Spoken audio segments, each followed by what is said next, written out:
Rashid had worked very hard for many years. He saved money little by little, and finally he was able to buy a nice house in a peaceful neighborhood. The house was not too big, but it was just right for him. What made him most excited was the large backyard where he planned to build a swimming pool. Rashid had always dreamed of having his own pool where he could relax, invite his family, and enjoy summer days without going anywhere else. After months of planning and construction, the pool was finally ready. It was new, bright blue, and very clean. The workers had done an excellent job. The tiles shone under the sunlight and the clear water sparkled like glass. Rashid was proud because it was something he had earned with his hard work. He felt like his house was complete now. The neighborhood had a homeowners association, known as HOA. The person who acted as head of this association was a woman named Karen. She lived a few houses down the street. Everyone in the area knew that Karen liked to control things. She would give rules to people about their grass, their fences, and even the color of their doors. Some people followed her rules while others ignored her. Rashid tried to stay polite and respectful, but he had already noticed that Karen liked to act as if she owned the whole neighborhood. One morning, while Rashid was checking the new pool and testing the water filter, Karen walked up to his house. She did not knock politely. She just came to the gate and called loudly. Rashid turned and greeted her with a smile because he did not want to start any fight. She looked at the pool behind him and her eyes grew wide. "Oh, so this is your new pool," she said. "Very nice. You know, we have a community gathering soon. It would be perfect if we use your pool for the event." "Everyone would love it," Rashid was surprised. He had not expected her to ask that. "I'm sorry, but this pool is private. I built it for my family and myself. It is not for community use," he explained calmly. Karen crossed her arms and raised her eyebrows. "Well, Rashid, in this neighborhood we share. It is better for everyone if we act like a community. I am sure the people will appreciate you opening your pool. Besides, it will make you look generous." Rashid shook his head. "I understand, but I paid for this myself. It is not part of HOA property. It is personal property. I cannot agree to that." Karen did not look pleased. She muttered something and walked away quickly, but Rashid thought maybe she would drop the idea. He went back to cleaning the pool, but in his heart he felt uneasy. He knew Karen was not someone who gave up easily. A week later, Rashid was resting in his living room when he heard noises outside. He looked out the window and saw cars parking along the street. Many people were stepping out, carrying bags, towels, and even food dishes. Rashid's eyes widened. He opened his door and saw Karen leading the group like a host. She was smiling proudly and pointing toward his backyard. "What is going on?" Rashid asked, walking outside quickly. Karen waved her hand as if everything was normal. "Oh, Rashid, this is the neighborhood summer event. I told everyone to come. We are all excited to use your pool. Thank you for being so kind to share it." Rashid could not believe it. He had clearly said no. Yet Karen had invited around 50 people to his home without his permission. Children were already running toward his gate, ready to jump into the water. Adults were setting up chairs and putting food on tables as if it were a picnic. "Stop," Rashid said firmly. "This is my private property. Nobody can enter without my permission. I did not allow this." The crowd looked confused. Some people slowed down, but others kept moving forward because they trusted what Karen had told them. Karen laughed a little and tried to speak over Rashid. "Do not worry, everyone. He is just joking. He is very happy to host us," but Rashid was not joking. He quickly walked to the backyard and locked the pool gate with a strong chain and lock he had bought earlier. He had thought something like this might happen, so he had prepared. Now the gate was shut and nobody could enter the pool area. When the children ran to the gate, they found it closed. They pulled on it, but it would not open. Karen hurried there, her face turning red. "What are you doing, Rashid? Open this gate at once. The community is waiting." Rashid stood tall. "No, Karen, I told you before, this is my pool. You had no right to invite people here. Everyone must leave. This is trespassing." The crowd grew silent. Some neighbors started whispering to each other. They realized that Karen had not actually gotten permission. A few families looked embarrassed and began packing their things. But Karen was not ready to give up. She shouted, "This is very selfish of you. We all live together and you think you are better than us. You should be ashamed." Rashid replied in a calm but strong voice. "I am not ashamed. I respect my neighbors, but this pool is mine. I worked for it and I have every right to say no.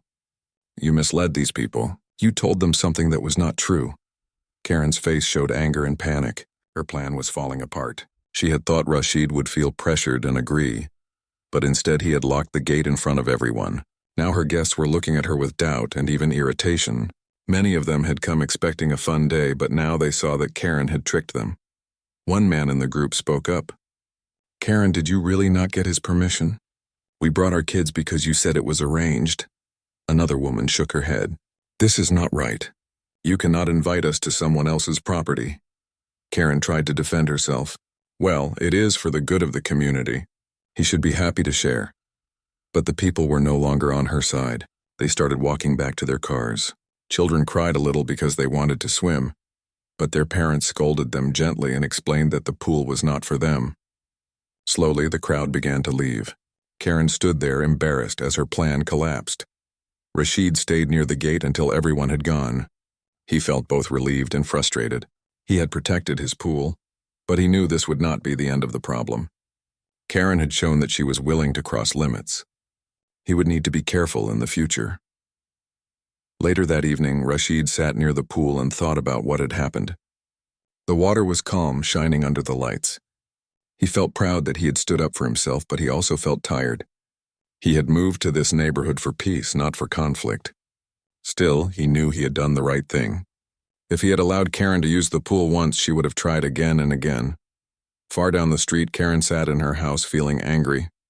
She had wanted to show power, but instead she had lost face in front of everyone. She began to think of what she could do next. She was not ready to give up.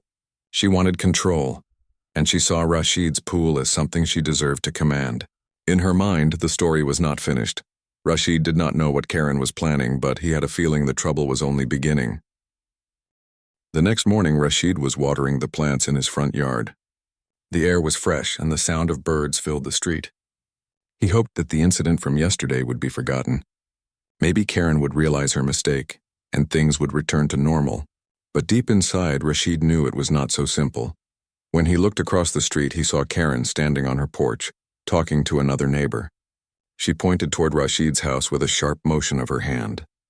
The neighbor looked uncomfortable, nodded quickly, and walked away. Rashid sighed. He knew she was spreading her version of the story. Later in the afternoon, a letter appeared in Rashid's mailbox. It was from the HOA. The paper had Karen's handwriting, though it looked like she had tried to make it look official. It said that all members of the neighborhood were expected to share their facilities for community events, and Rashid was required to allow access to his pool at least once a month. The letter also warned that failing to follow HOA guidelines could lead to fines. Rashid read the paper twice. He knew it was nonsense. The pool was on his private land, built with his own money. The HOA had no authority over it.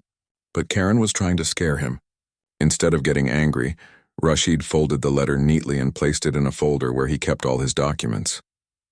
He decided it was better to stay calm and keep records in case things got worse. That evening, Rashid's cousin Amir came to visit. Amir was younger, full of energy, and always curious. When Rashid told him what had happened, Amir laughed. "So she tried to hold a party at your house without permission?" "That is crazy," Amir said, shaking his head. "And now she is sending fake letters. You need to be careful. People like her don't stop easily." Rashid nodded. "I know, but I don't want to fight. I just want peace. If I ignore her, maybe she will stop." Amir frowned. "Ignoring people like her sometimes makes them worse. You should be ready for anything." The next few days proved Amir's words right. Karen began knocking on doors and talking loudly about how selfish Rashid was. She told people that he had embarrassed the neighborhood in front of guests. She even claimed that Rashid had promised to share his pool, and then changed his mind at the last moment. Some neighbors started looking at Rashid differently when he walked by. Most of them knew Karen liked to exaggerate, but a few believed her. Rashid did not want to argue with anyone, so he simply greeted people politely and went about his day. One Saturday, Rashid was cleaning the pool again when he noticed footprints on the wet tiles near the water. He looked around carefully. Someone had entered the backyard when he was not home. Rashid checked the gate. The lock was still there, but it looked like someone had tried to tamper with it. His heart sank. He realized that Karen or someone influenced by her had tried to sneak into the pool. He decided to install a security camera. The next day, a small camera was placed above the gate. pointing directly at the pool area. Now, if anyone tried to break in, Rashid would have proof. Karen noticed the camera within hours. She marched up to Rashid's door and knocked loudly. When Rashid opened, she stood there with her hands on her hips. "What is this, Rashid?" she demanded. "Are you spying on the neighborhood?" "Cameras are not allowed to point at public areas." Rashid stayed calm. "The camera is only for my backyard. It does not look at the street or other houses. It is for my safety. Someone tried to enter my pool without permission." Karen's eyes narrowed. "That is nonsense. Nobody would do that. You are making things up to cause trouble. Remove that camera at once or I will report you." Rashid looked her straight in the eyes. "The camera stays. If you have a problem, you can take it up with the police or the city. I am not breaking any law." Karen left angrily, but Rashid knew this was not the end. 2 nights later, the camera recorded something strange. A group of teenagers tried to climb the fence and sneak into the pool. They laughed and whispered as they pushed at the gate, but the lock held firm. After failing to get in, they ran away. Rashid saved the video and shook his head. It was clear that Karen's influence had spread. She had probably told young people in the area that the pool was free to use. Rashid decided to speak directly to the neighbors. The following morning, he printed copies of the HOA's actual rules, which clearly stated that private property was not to be touched by the association. He placed the copies in the mailboxes of houses nearby. At the bottom of the paper, he wrote a short note. "This pool is private property. No permission has ever been given for public use. Please respect my home." When neighbors read the note, many felt embarrassed for believing Karen. Some came to Rashid and apologized. One old man even said, "I knew Karen was overstepping, but she talked so strongly that people believe her." Karen, however, was furious when she saw the paper. She stormed into the next HOA meeting and began shouting that Rashid was dividing the community. She said he was disrespectful and greedy, but some neighbors had already started questioning her. The trust she once had was shaking. One evening, Rashid was sitting by his pool enjoying the quiet sound of water when Amir visited again. "I heard what you did," Amir said with a grin. "Smart move, brother. Exposing the truth is the best way. How is Karen handling it?" Rashid smiled faintly. "She is angry. But at least people know the facts now. She cannot keep lying forever." Amir leaned closer. "Be careful. People like her do not stop when they lose. She will try something bigger next time. Just make sure you are ready." Amir's words stayed in Rashid's mind. He began to prepare quietly. He added another lock to the gate. He put a sign that clearly said, "Private property, no entry." He even informed the local police about the harassment, just so there would be a record. Sure enough, Amir was right. One Sunday afternoon, Rashid returned from grocery shopping to find another crowd near his house. This time it was smaller than before, but still large. Karen stood at the front, holding a clipboard. She was telling people that they had voted and decided the pool should be community property. She claimed that as HOA president, her decision was final. Rashid stepped out of his car and looked at her calmly. "Karen, this is illegal. You cannot vote to take away someone's property. That is theft. Please take your group and leave." Karen lifted her chin. "You will see, Rashid. If you will not cooperate, we will make you cooperate. The neighborhood stands together." But the neighborhood did not stand with her anymore. A few people in the crowd spoke up. "Karen, this is going too far. He built this pool. It is not ours." Another person added, "Yes, we should respect him. This is not right." Karen's face turned red. She tried to argue, but the crowd started to break apart. Families left one by one, not willing to follow her madness any longer. Karen stood alone, gripping her clipboard tightly, her lips pressed in frustration. Rashid watched from a distance, then walked into his house. He felt stronger now. The truth was finally spreading. But he also knew Karen was not finished. Her pride had been hurt, and pride often led people to dangerous choices. That night, as Rashid closed the curtains, he looked at the locked gate of his pool and thought about what might come next. He knew one thing clearly. He would never let Karen or anyone else take away what he had worked so hard for. The days passed slowly after the second incident. Rashid kept to himself, taking care of his house, his garden, and his new pool. The neighborhood became calmer. Some neighbors even started greeting him warmly again. They had realized that Karen had been twisting the truth, and their respect for Rashid grew. But Rashid knew in his heart that Karen was not the kind of person to stay quiet. She had lost face twice in front of the community, and people like her did not forgive easily. She would try something again. The question was not if, but when. One morning, Rashid was sipping tea on his porch when Amir came jogging down the street. Amir was cheerful as always, but his expression changed when he reached Rashid. "You should know this," Amir said, catching his breath. "Karen is talking about health and safety. She is saying your pool is a danger to the neighborhood." Rashid frowned. "A danger? How is that possible?" "The pool is fenced, locked, and safe," Amir shrugged. "She claims that children could fall in if the gate is left open. She also says that water might attract insects and the pool chemicals might harm the air. She is spreading fear." Rashid placed his cup down. "She is desperate. But I will not worry. The truth will protect me." Still, he decided to be extra careful. He checked the fence again, made sure the lock was strong, and kept the water clean. He wanted no excuse for Karen to accuse him. A week later, Rashid received a notice from the city office. It was an inspection order. Someone had filed a complaint about his pool. The letter did not say who, but Rashid already knew. Karen had taken her fight to another level. On the inspection day, a city officer arrived. He was polite and professional. He looked at the pool, checked the fence, and measured the distance from the house. He asked a few questions about chemicals and water filters. Rashid answered honestly, showing him the receipts for safe materials he had bought. At the end, the officer smiled. "Everything looks fine, sir. In fact, your pool is safer than most. I will write a positive report." Rashid thanked him.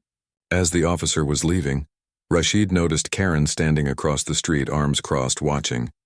When she realized the officer was leaving satisfied, her face fell. She turned quickly and walked back into her house. That night, Rashid sat by the pool with Amir, who had come to hear the results.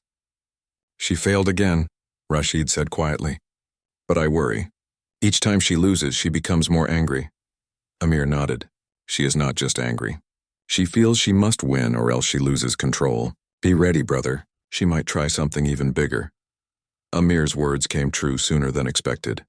One Saturday morning, Rashid woke up to loud voices outside. He opened his window and was shocked. A large banner was tied between two trees near his gate. It read, "Community Pool Party. Everyone welcome."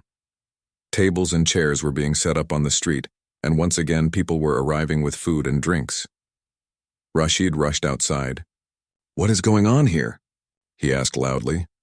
Karen stood in the middle, directing people like a commander. She turned to Rashid with a wide smile that did not reach her eyes. "We are having a pool party.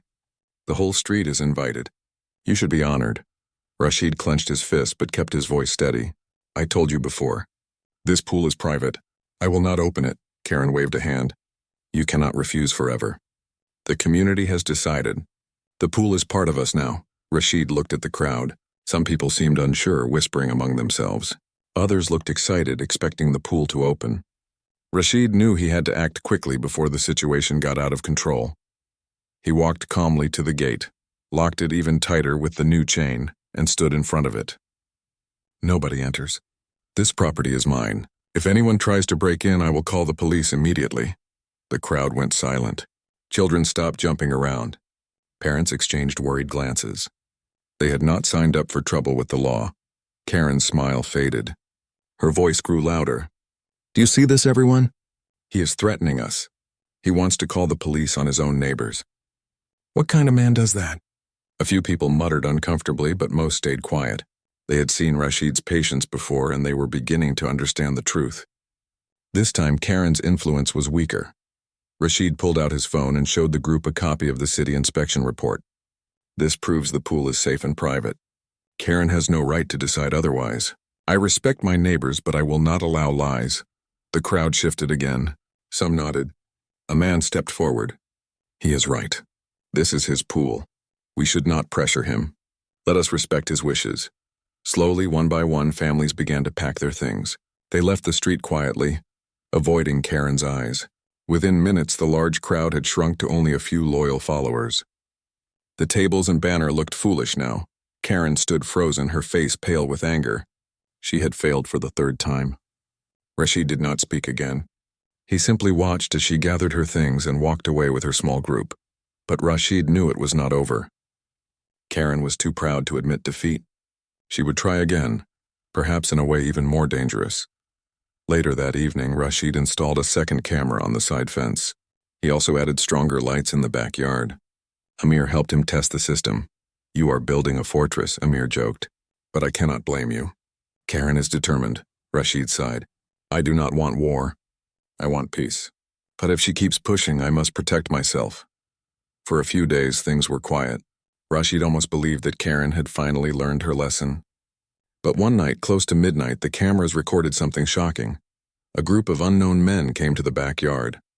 They tried to cut the lock with tools. They whispered and laughed, thinking nobody could see them. But the camera captured every move. When they failed to cut the chain, they threw garbage into the pool before running away. The next morning, Rashid found the water dirty with trash. He cleaned it patiently, but his heart was heavy. This was no longer just about Karen wanting to use the pool. This was about harassment and bullying. Rashid called the police and showed them the footage. The officer nodded seriously. "We will investigate. If this continues, charges can be filed. You have the right to be safe in your own home." When Karen heard that Rashid had gone to the police, her anger turned into panic. She realized that if the investigation connected her to the trespassers, she could face real trouble. Still, she could not stop herself from blaming Rashid. She told anyone who would listen that he was making the neighborhood unsafe by bringing police into it. But the truth was spreading faster now. Neighbors had seen enough. They began distancing themselves from Karen. Some even told Rashid quietly, "We support you. Do not give up. She does not speak for all of us." Rashid felt comforted, but he remained cautious. He knew Karen was not done. Her pride had been wounded too deeply. She would make one last attempt to prove herself, and it could be the biggest challenge yet. That night, as Rashid looked at the calm water of his pool under the lights, he whispered to himself, "I will not surrender. I built this with my own hands. I will protect it no matter what." And somewhere down the street, in her house full of bitterness, Karen sat awake, planning her next move. The neighborhood was quieter after the police visit, but Rashid could feel the tension in the air. People were careful with their words. Some avoided Karen completely, while others greeted her politely but quickly walked away. Rashid noticed the change too. Many neighbors began smiling at him again, showing small signs of support. Yet he knew Karen was still restless. Karen was not a woman who accepted defeat. Every time she looked out her window and saw Rashid's pool shining in the sunlight, she felt angry. In her mind, it was unfair that one man could enjoy something so grand while she, the head of the association, had no control over it. She believed the neighborhood respected her less because of Rashid, and she could not allow that. One afternoon, Karen held a secret meeting at her house. She invited a few people who still listened to her. They sat in her living room as she spoke passionately. "This is not only about the pool," she said. "It is about order. If Rashid can ignore us, then the whole HOA loses power. We must show him that the community decides, not one stubborn man." Some nodded, though they did not look very sure. One man asked quietly, "But what can we do? He has cameras and the police already know about the problem." Karen's eyes narrowed. "We do not need to break in. We only need to pressure him until he gives up. If enough trouble surrounds him, he will want to leave. Then we can take control." Her followers looked at one another nervously, but they agreed. Karen was their leader, and they did not want to challenge her directly. The next week, Rashid started noticing small things. His garbage bin was tipped over at night. Flyers appeared on his door with words like, "Share with your community." Sometimes eggs were thrown at his wall. It was childish mischief, but Rashid knew it was meant to frustrate him. He cleaned up each mess patiently. He did not shout or complain. He simply recorded everything on his camera and kept the files safe. Rashid believed that losing his temper would only give Karen more power. One evening, as Rashid returned from work, Amir was waiting at his house. Amir looked upset. "Brother, Karen is telling people that you are planning to sell your house. She says you are tired of the neighborhood and will leave soon." Rashid frowned. "That is not true. I have no plan to sell." "Why is she saying this?" Amir shook his head. "She wants to weaken you. If people believe you are leaving, they will not support you. They will think you do not care anymore." Rashid sighed deeply. "She is clever, but lies do not last forever. The truth will win." But Karen was not finished. Her biggest plan was yet to come. The following Saturday, Rashid woke up to loud noises outside. He opened his curtains and froze. A huge inflatable arch had been placed across the street with the words, "Community Pool Festival." Tables, chairs, music equipment, and food stalls were being set up. Dozens of people were gathering, some from outside the neighborhood. Rashid could hardly believe his eyes. He rushed outside and saw Karen at the center of it all. She wore a bright dress and carried a microphone. She welcomed people with wide gestures, acting as if everything belonged to her. Children were running around excitedly, and strangers were lining up with swimsuits and towels. Rashid's voice was firm as he walked toward her. "Karen, what is this? Who gave you permission to block the street and hold a festival here?" Karen turned to him with a smile that looked forced. "This is our biggest event yet. The community and our guests deserve to enjoy themselves. And of course, the highlight is your beautiful pool." Rashid shook his head. "I have told you many times. This pool is private. You cannot do this." Karen leaned closer so the crowd would hear her words. "Rashid, stop being selfish. Look around you. Do you see all these happy faces? They came for the pool. Are you really going to disappoint them again?" Some people in the crowd looked confused, but others clapped, believing Karen's words. Rashid stood tall. "Yes, I will disappoint them because you lied. This is not a public pool, it is mine. Nobody enters." The crowd grew quiet. The music stopped. Karen's face reddened with frustration. She raised the microphone again. "Everyone, this man thinks he is above us. He thinks his property is more important than the community. We cannot let one person control us." She signaled to a few men standing nearby. They began walking toward the pool gate, carrying tools as if they planned to break the lock. The sight made Rashid's heart pound. For a moment he felt fear. But then he remembered all the work, all the years of saving, and all the pride he had in this home. He could not back down. Rashid stepped in front of the gate. "Nobody touches this property. If you try, you will regret it." The men hesitated. They looked at each other nervously. They had not expected Rashid to be so firm. The crowd began to whisper, unsure of what to do. Then Rashid pulled out his phone and dialed the police right in front of them. His voice was clear. "This is Rashid. A large group is trespassing near my house, trying to break into my private pool. Please come immediately." The effect was instant. Some families grabbed their children and left quickly. They did not want to be involved with the police. Others looked angry at Karen for bringing them into such trouble. The men who had moved toward the gate dropped their tools and stepped back. Karen shouted into the microphone, trying to save the moment.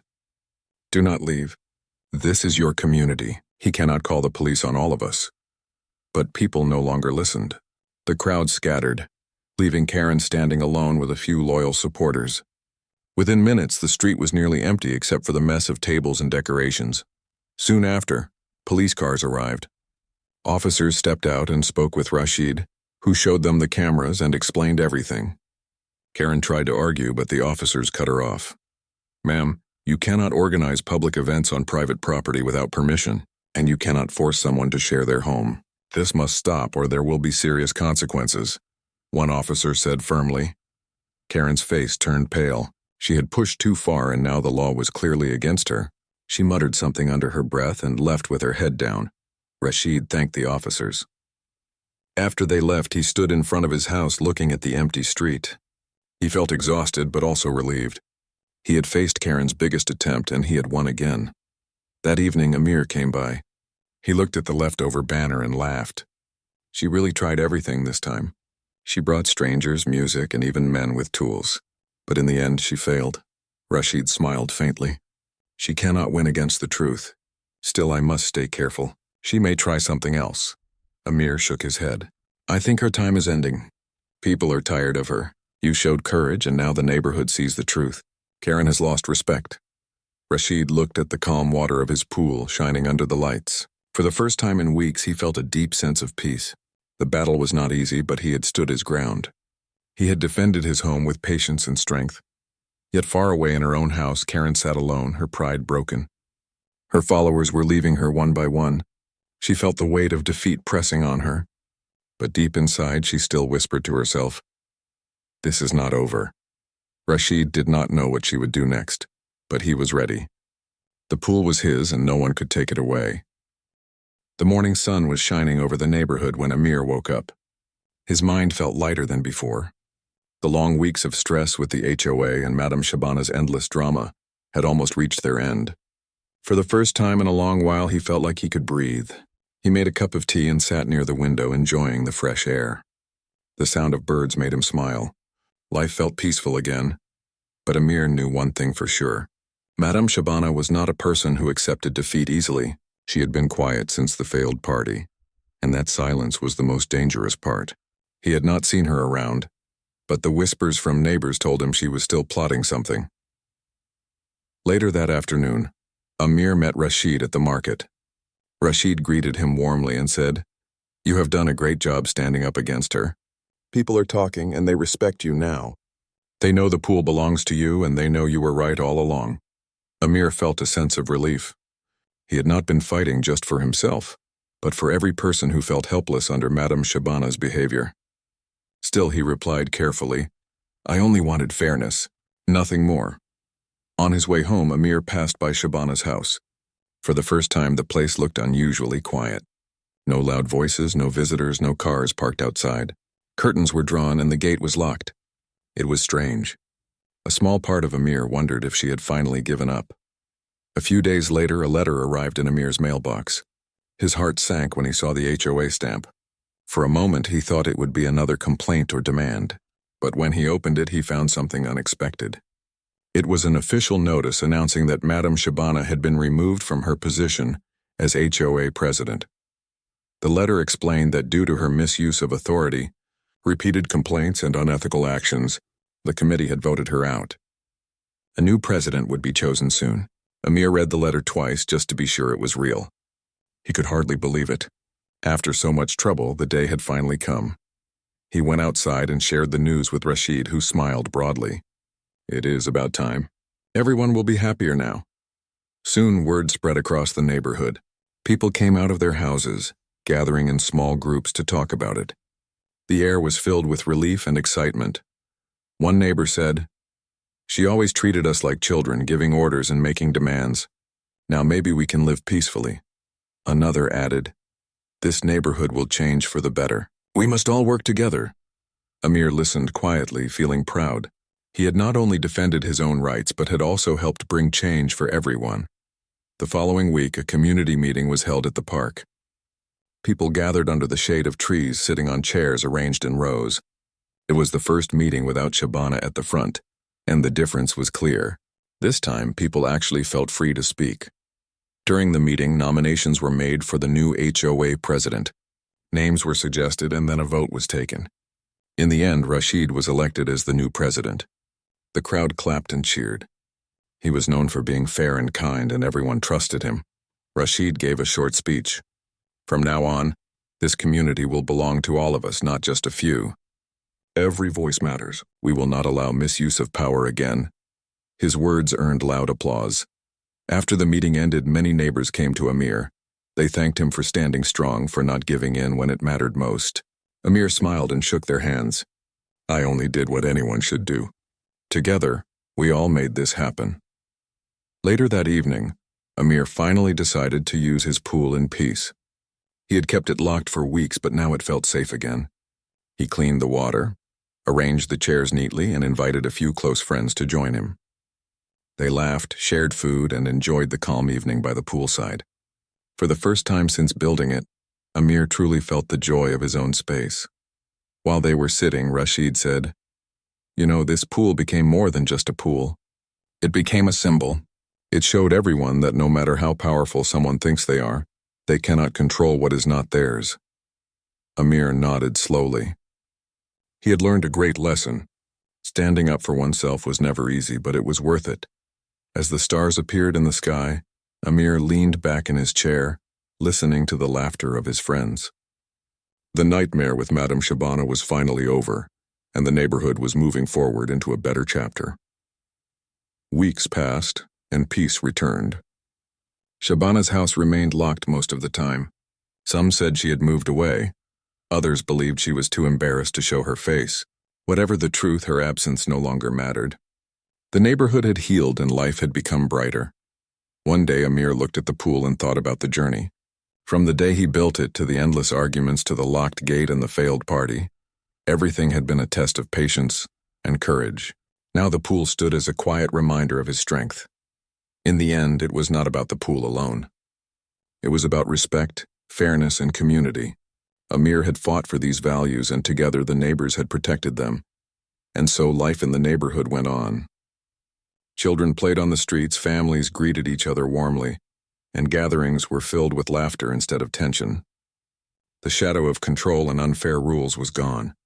Amir smiled each time he walked by his pool, not because of its shining water, but because it told a story. A story of standing firm, of teaching a lesson, and of watching the mighty fall when they built their power on selfishness. The tale of Madame Shabana's failed takeover became a favorite story among the neighbors, told again and again at evening tea. Some laughed at her panic during the locked pool incident, while others praised Amir for his calm courage. For Amir, it was a memory he would never forget. He had faced the storm and come out stronger. His pool was his own, his peace was his own, and the respect of his community was something no one could ever take away again.